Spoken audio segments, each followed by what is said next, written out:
Salut et bienvenue dans cette nouvelle vidéo. Je suis hyper content de t'accueillir aujourd'hui. Je vais t'expliquer 5 idées pour te vendre quand tu es community manager freelance. Alors reste bien jusqu'au bout parce que tu vas sûrement beaucoup aimer ces idées que j'utilise énormément pour te vendre de manière subtile. Juste avant de commencer, moi j'explique mon positionnement marketing commercial, tout ce que j'ai mis en place depuis le début de mon activité dans ma masterclass pour vivre pleinement de son activité de CM freelance. C'est une masterclass qui est disponible dans le lien sous la description de la vidéo. En cliquant sur ce lien, tu vas recevoir également mes mails, que j'envoie à ma communauté de plus de 800 community managers. Donc, si tu veux rejoindre ma communauté, clique sur le lien ci-dessous et reçois également ma masterclass. Ok, on commence cette vidéo, c'est parti. Alors, comment un community manager débutant peut créer du contenu pour attirer son client idéal sans paraître trop agressif, sans faire le commercial. Tu vois, ça c'est une question qui est difficile parce que quand tu as trouvé ton client idéal, exemple, ce sont par exemple, des commerçants, des commerçants qui vendent des produits épicerie fine, par exemple. Ok, c'est ton client idéal. Comment créer du contenu qui ne paraisse pas trop commercial, trop marketing, pour attirer ces personnes-là? C'est extrêmement difficile d'avoir un positionnement subtil, quand tu es CM, surtout quand tu arrives dans une jungle, il y a énormément de monde qui publie énormément, qui communique à fond. Donc moi, je vais te donner 5 idées de contenu pour être subtil dans ton approche et pouvoir attirer ton client idéal sans le brusquer, mais en lui donnant des points en fait d'accroche pour que sur la longueur, ça génère son intérêt, Alors, moi, je te conseille déjà d'utiliser un truc qui s'appelle la règle des 2 tiers. Ça, c'est la première idée de contenu. C'est quoi la règle des 2 tiers? C'est simple, tu prends n'importe quel type de format, que ce soit sur TikTok, LinkedIn, Instagram, Snapchat ou j'en sais rien, les stories, les reels et tout, tu prends n'importe quel type de format et tu appliques cette règle à chaque fois.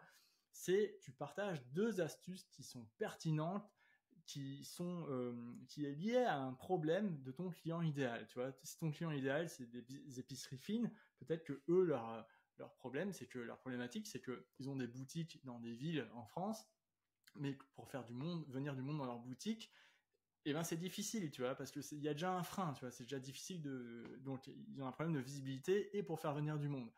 Et ça, si tu le sais, si tu connais ce point de douleur, et ben du coup tu peux en parler beaucoup plus facilement, Donc la règle des 2 tiers, tu partages 2 astuces liées aux problématiques de ton client idéal.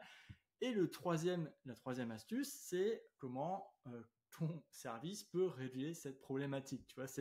C'est vraiment ça paraît tout simple comme idée, mais ça marche vraiment bien parce que c'est subtil et tu donnes avant de recevoir. Tu donnes 2 conseils tu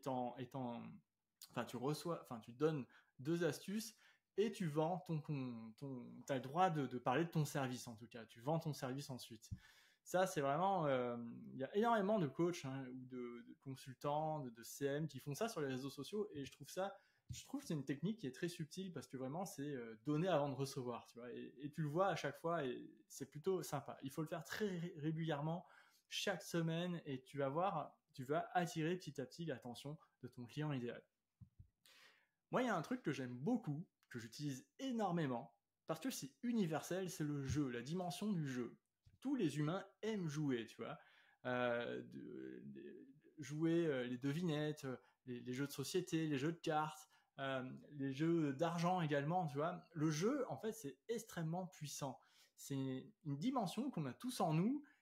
Quand on est enfant, on adore jouer. Quand on est adulte, on aime jouer également.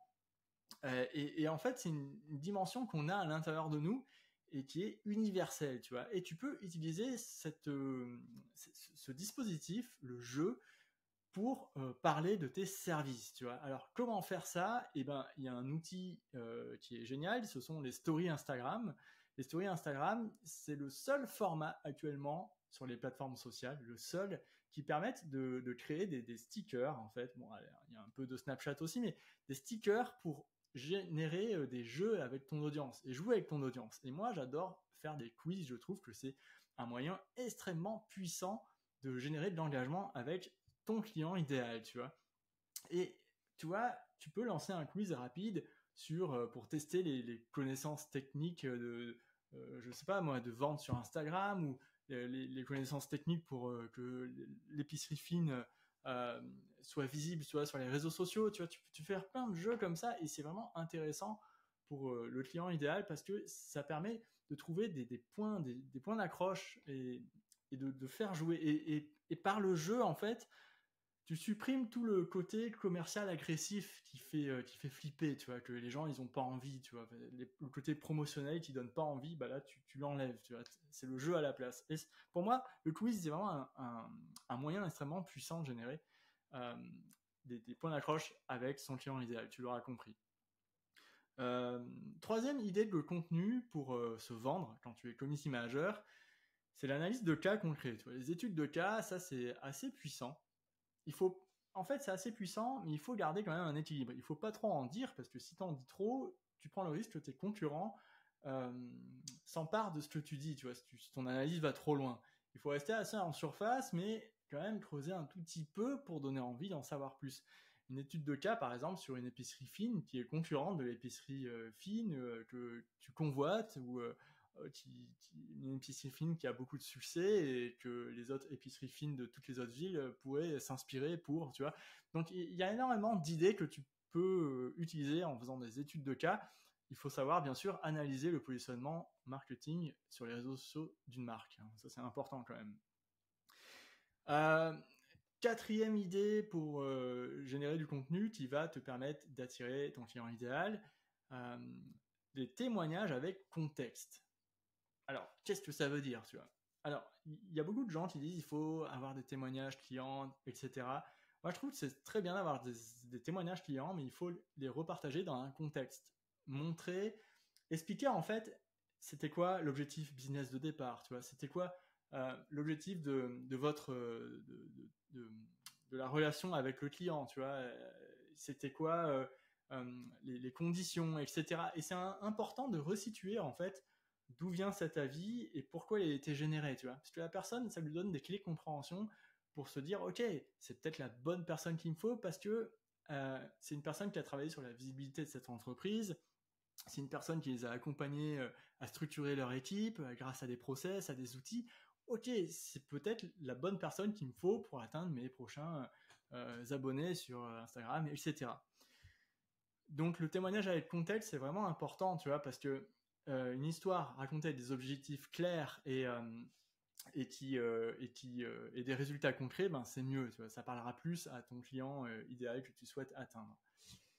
Ensuite, il y a un truc qui est important. Alors en cinquième idée pour générer du contenu pour te vendre, en fait, pour attirer ton client idéal, c'est que tu peux créer du contenu qui élargit un peu tes horizons, tu vois. Alors, ça veut un peu rien dire comme ça, mais en fait, c'est parle de sujets qui touchent ton secteur, pas seulement les réseaux sociaux. C'est-à-dire que C'est-à-dire qu'il y a beaucoup de community managers qui parlent que de contenu à créer sur les réseaux sociaux. Mais peut-être que si tu parles plus du secteur de ton client idéal en général, eh ben là, ça peut être intéressant pour lui, parce que tu lui montres que tu as une expertise, que tu t'intéresses à ce secteur et que ça te parle, tu vois. Et là, tout de suite, ça peut augmenter son intérêt pour toi. Imaginons que que ton client idéal travaille dans l'immobilier, ce sont des agences immobilières.